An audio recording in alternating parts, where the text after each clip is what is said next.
ఎంత పెద్ద accident miss అయిపోయిందంటే 2 టైర్లు ఊసి పీకినాయి నా బండి. ఒక టైర్ ఎక్కడ పీకిందో తెలియదు, ఇంకో టైర్ పోయి అందులో పడ్డది. వామ్మా, ఒక టైర్ ఇక్కడ పడ్డది వచ్చి ఆడ బండి ఉంటే, ఇంకో టైర్ ఆ బోర్డు చక్కగా ఆడ పడ్డది. బండి ఎక్కడున్నది? బండి ఎక్కడుందా? బోల్ట్లు అయితే ఒక్కట్లేకుండా రిపేర్ ఎక్కడికి రాకుండా.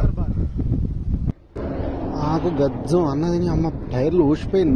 నా బండి కన్నా ముందు ఉరుకుతున్నాయి టైర్లు. అదృష్టం ఏంటంటే ఎదురుగా బండ్లు రాలేవు, బండ్లు వస్తే గతమే ఉంటుంది. ఇక డ్రైవింగ్ ఏది అంటే యుద్ధమే. జిందగీలో మర్చిపోను ఈ రోజున. మావానికి ఫోన్ చేసి నేను ఇట్లా అయిందిరా అని చెప్తే వాని బండి వీడియో తీసి పంపించింది. బెల్లు మలిగిపోయింది అదని. 10 కిలోమీటర్ల ముందు వాని బండి బెల్లు మలిగింది. ఎండంటే ఎండ కొడుతున్నది, సర్ర బండ్లు పోతున్నాయి, 49 ఎండ కొడుతున్నది. వెనుక మన నిజామాబాద్ నరేంద్ర అన్న అనేది బండి ఉంటే పాపం వాటర్ బాటిల్ తీసుకొచ్చి ఇచ్చిపోయాను అన్న కూర్చుందిగా. అక్కడ నుంచి టైర్లు ఇక్కడ దాకా తీసుకురావాలంటే ఒక్కడితో కాదు, ట్రై చేసిన అయితే లేదు. పైన కాలుతున్నది, కింద కాలుతున్నది, చేతులు కాలుతున్నాయి. మావాడు వచ్చిన తర్వాతనే తీసుకొద్దామని సప్లైకి వచ్చి బండి కూర్చున్నా. ఇస్తుంటే అప్పుడే అనిపిస్తుంది దేశంలో కష్టం రా అని.